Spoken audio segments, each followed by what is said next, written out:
Okay.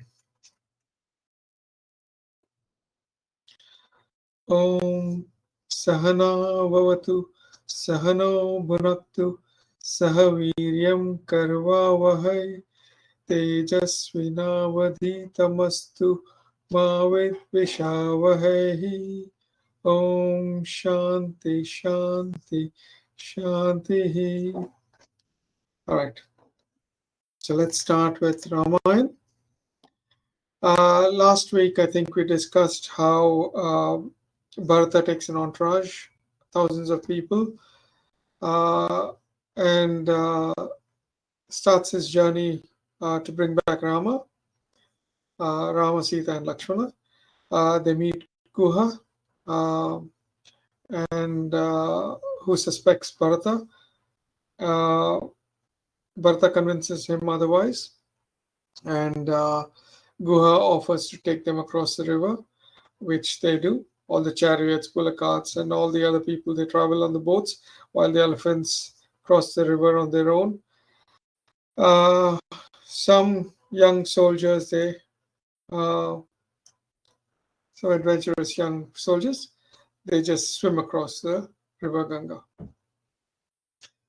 Anyway, now that they've reached the forest on the other side, they have to go towards Bharadwaja's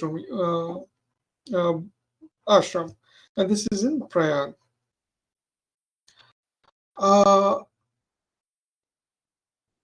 Because there's so many people, there are thousands of people there, what Bharata does is he makes sure that they stop at a fair distance from the ashrama, and what he does is he himself goes with Vashishta and a handful of people towards the ashram. And the way he goes is he leaves all his weaponry, his jewelry, everything, just the clothes he's worn. It's a very simpleton. He goes towards the ashrama with Vashishta and others. It's a mark of respect for uh, Bharadwaja, Bharadwaja Muni, or the sage there. When they reach Bharadwaja Muni, he welcomes Bharata, but he asks him the same question he's been asked before. So, what is your intention? You've come with an army. You're here, uh, even though you have been uh, crowned the crown prince. So, what are your intentions? Then Bharata has to explain again. Oh, this is the thing. I've never been a part of it. It was my mother's doing. I wasn't even here when all of this happened. I've now come to take my brother back to Ayodhya, and he's the rightful king of Ayodhya. So there's a bit of explanation there, and Bharadwaja Muni accepts it, and he then tells Bharata, look, I know you've got a whole army there, a lot of people there. Why don't you bring everyone over, and I'll organize a feast for them for this evening. Bharata is surprised, but he uh, takes the orders very seriously, and he goes back and he brings everyone. Here, this is a small ashrama, but uh, ashrama is where they educate people and other things. But what Bharadwaja Muni does is he goes into dhyana and he asks help from Vishwakarma, for instance. Vishwakarma is uh, a divine architect. He's a architect for the devas. So Vishwakarma comes down and sets up the entire place for the thousands of people that are coming in. Clears part of the forest, makes sure there's tents and places for everyone to sit down, enjoy, entertain, etc. Then he also, Bharadwaja Muni also seeks help from Gandharvas, dancers, and all these celestial dancers and all, and they come to entertain. There's cooks, so a lot of celestial people are invited to assist there. So that evening, what happens is there's when the people arrive, all the thousands, there's near the river, there's bathing facilities for all of them. There is grooming facilities, scents, combs, and other things. So there's a lot of uh, facilities which they have been missing all these since they started their journey. Uh, there's music, soothing music. There's dances. Bharata and the other royal guests and ministers there put up in a grand tent like structure where they have VIP like treatment. There's a special throne organized by Bharadwaja. He's looking at how Bharata behaves. What Bharata does is he goes around the uh, throne with folded hands and bows down to it and sits to the chair next to that throne. Bharadwaja is very happy when he sees that. He knows that Bharata is genuine and he wants to bring Rama back. Then there's all the ministers after that sit down, one after another. Then there's entertainment. There's dancers, singers, all this for the VIP tent. Outside also, all the visitors are served food, drinks. There's entertainment there for them. So it's a grand festival-like environment for all of them. The amount of food and drinks those soldiers consume, they actually go drunk. They are when they come there, they're invited with garlands. All those garlands are thrown on the floor. People are the soldiers, young soldiers. They're drunk. They're like how you know in Australian streets, drunk or fallen on the streets and all. That's how bad it gets for some of the soldiers. They don't even want to go back to Ayodhya. They're happy to spend the rest of their life there. That's how it becomes for them. Anyway, so the night goes by and it's the following morning. Bharata and Shatrughna now go to Bharadwaja and tell him when they go. Bharadwaja actually asks them, "How was the night? How did your people do?" And Bharata says, "Everyone enjoyed. They're really happy. But now I'm keen to move on. I need to go and find Rama." And then Bharadwaja gives them instructions and he tells them where Chitrakuta is and all that. Then he sees all the ladies, the mothers, and he asks Bharata, "Can you introduce me to them?" So it's very nicely he introduces. I thought you like what I'm about to read. So he actually introduces his three mothers. So he tells Bharadwaja, "Oh, respected sage, this queen who you are looking at," he's pointing to Kaushalya, miserable and emancipated. So she's not happy. She's obviously sad. And due to grief and fasting, and who resembles a goddess, is Kausalya, the principal queen of my father, as Aditi bore Datta. So he's now referencing Aditi. Aditi is the mother of all the devas. If you've heard of, if somebody's told you stories about the Puranas, that's in the Puranas, then Aditi is the mother of all the devas. So just like she bore Datta, a righteous son, a great son, so did Kaushalya with Rama. So she bore Rama, the best among men who walks with the powerful stride of a lion. Then he points to Sumitra, and he says, "This lady, plunged in grief, resembling the branch of a Karnikara tree," I don't know which tree that is, but that's the name of the tree, "in the midst of the forest, with blossoms withered, and leaning on the left arm of Kausalya, is Queen Sumitra, mother of two heroes, comparable to gods in beauty, and possessing true prowess." So he's talking about Lakshmana and Shatrughna. Then he talks about his own mother. He says, "He is my mother Kaikeyi, who is easily angered, lacks the power of discrimination, proud, boastful of her beauty, ambitious of wealth, not honorable, yet in the guise of a noble woman, wicked and intent on sinful acts. You may know that because of her, because of her, Rama and Lakshmana, the best of men, entered the forest, which may cause their destruction, and King Dasharatha attained heaven. So he's saying how King Dasharatha passed away. She alone is the root cause of all great calamity that I am presently confronting. So he's telling all my problems right now, including the one that everyone's asking him, why are you here? It's all because of her. So he's blaming her. These are really harsh words for him. Bharadwaja's reply surprises him. Bharadwaja says, "Oh Bharata, you should not find fault with Kaikai. Rama's banishment will prove a great source of happiness in the future." So he's talking about, he's a great saint. So it is believed that great saints can see into the future. So maybe that's a reference here.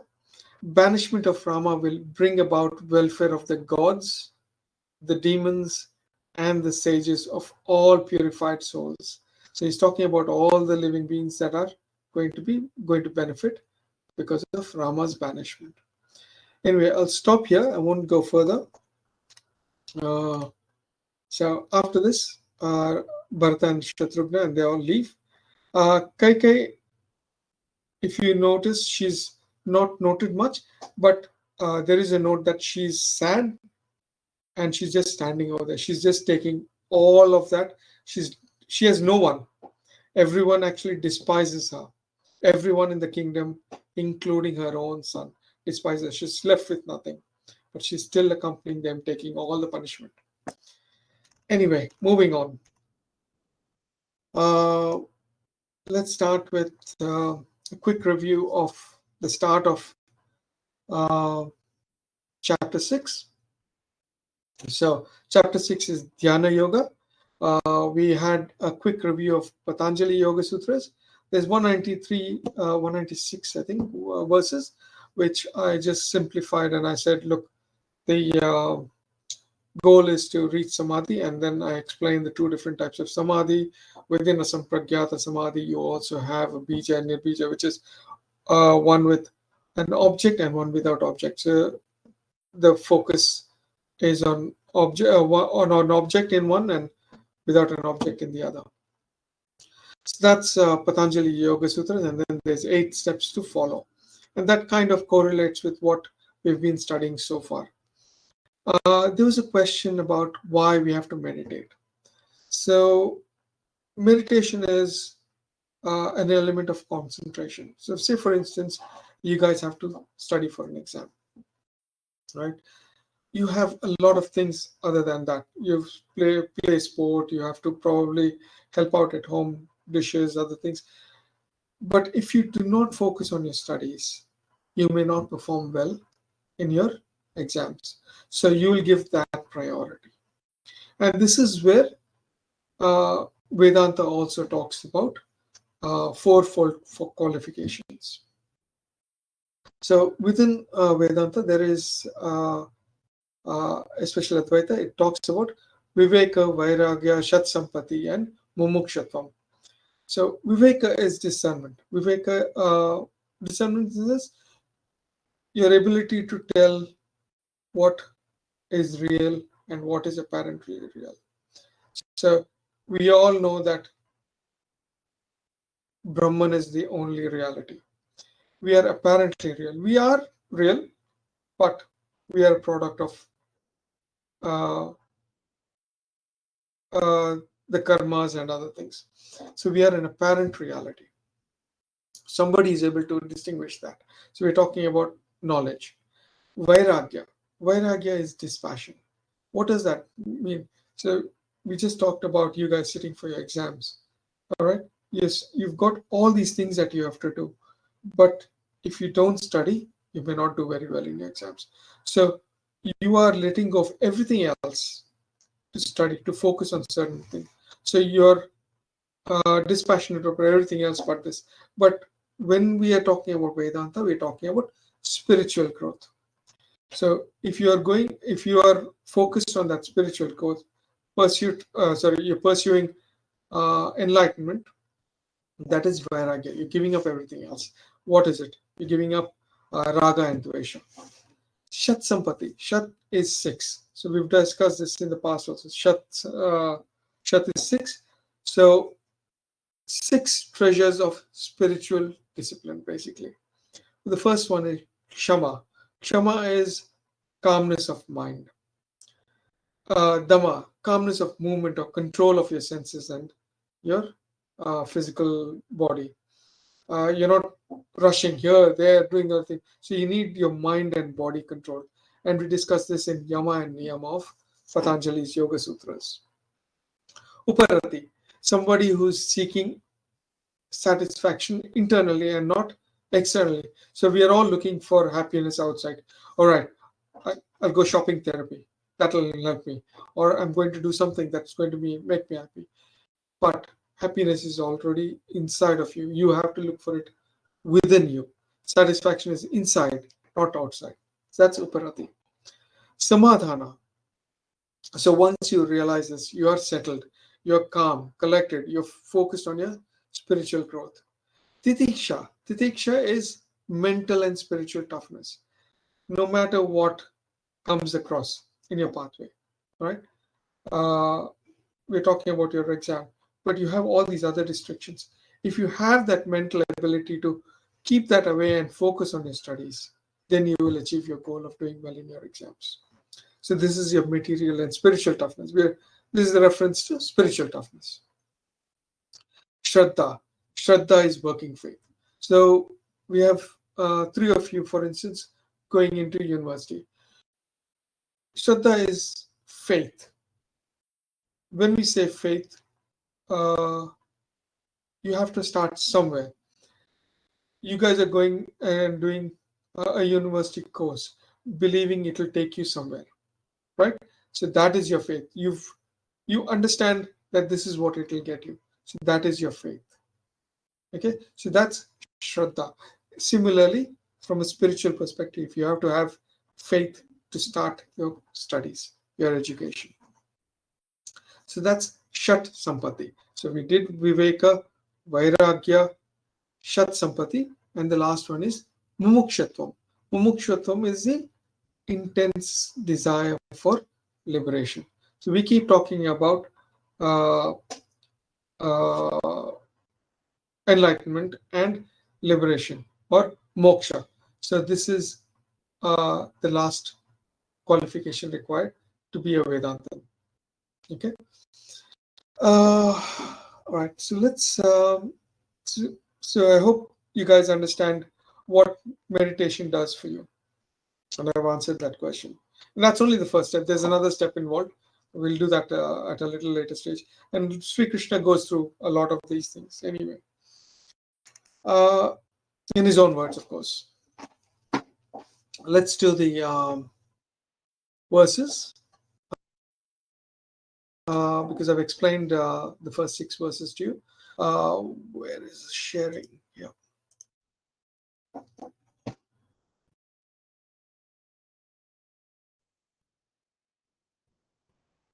Okay. All right. I hope you guys can see this. Let's, if you can repeat after me. Shri Bhagavan Uvacha. Shri Bhagavan Vacha. Yep. Anashrita Karma Phalam Karyam Karma Karoti Ya Sannyasi Cha Yogi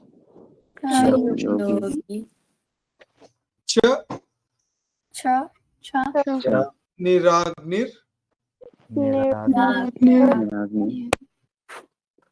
Chakriya.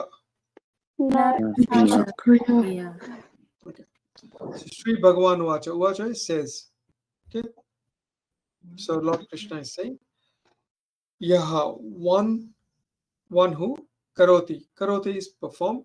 Karyam karma, obligatory duties. So we are talking about somebody who does their duties every day. So you may have a timetable when you get up in the morning, XYZ, this is what you have to do.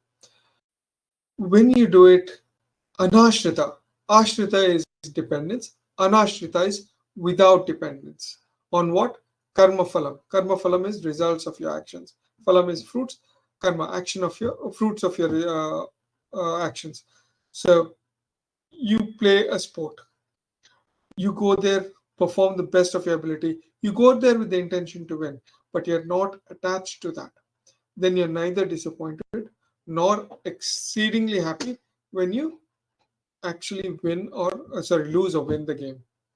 So that is being not dependent on the outcome of the game.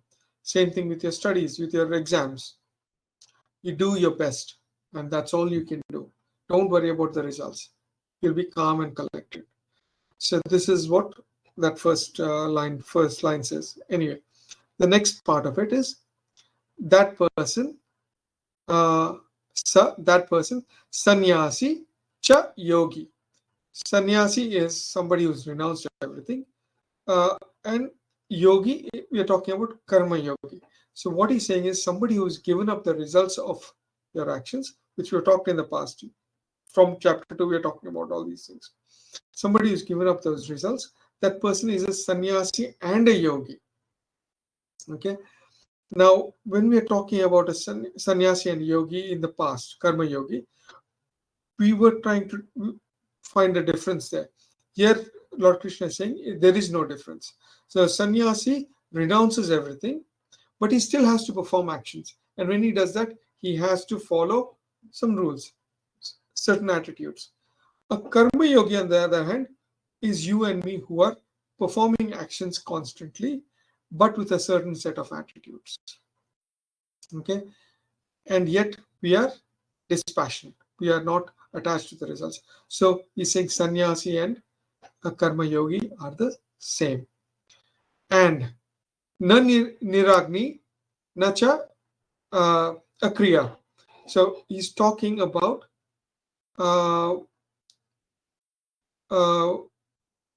niragni without ritual fire, akriya, somebody without activity. So he's talking about not just somebody who's just not performing any activities or not doing any activity. So he's distinguishing between a sannyasi, a karma yogi, with somebody who's just lazy, you can say, all right, who doesn't have any routine, who does not perform any duties or anything like that. There's a distinction. There's a difference between the two. Anyway, let's move on to verse 2. All right. If you can repeat after me. Yam sannyasam Yam sannyasam Sannyasam iti prahuhu Iti prahu. prahu yogam yogam tam vidhi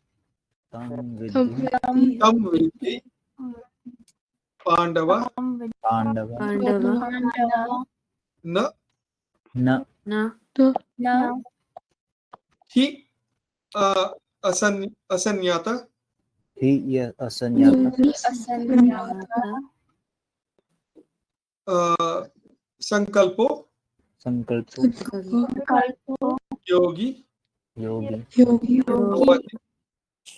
bhavati kashana. Kashana. Okay, so he's talking to Arjuna, Pandava, Arjuna, son of Pandu. Yam iti prahu. So what they say, yam, they. So what they say, yam iti prahu. Sannyasam. Sannyasam is renunciation. So one who renounces, there is sannyasam. Vidhi, know this. Tam, yogam. So we're talking about somebody, what they say is sannyasam as karma yoga. So he's telling Arjuna, sannyasam, renouncing is karma yoga. No one, na kashana, no one, he asanyasta. Asanyasta, sanyasta is somebody who is renounced. Asanyasta is somebody who hasn't given up or who hasn't renounced. So he asanyasta, who hasn't given up. Sankalpa, desire. Bhavati becomes a yogi. Becomes yogi is obviously a karma yogi. So he's saying somebody who's renounced is a yogi. Somebody who hasn't given up desire cannot become a yogi. So no one can become a yogi without giving up desire. So that's verse 2. I think we are at 8:30. We'll do the remainder of the verses next week. Any questions? No?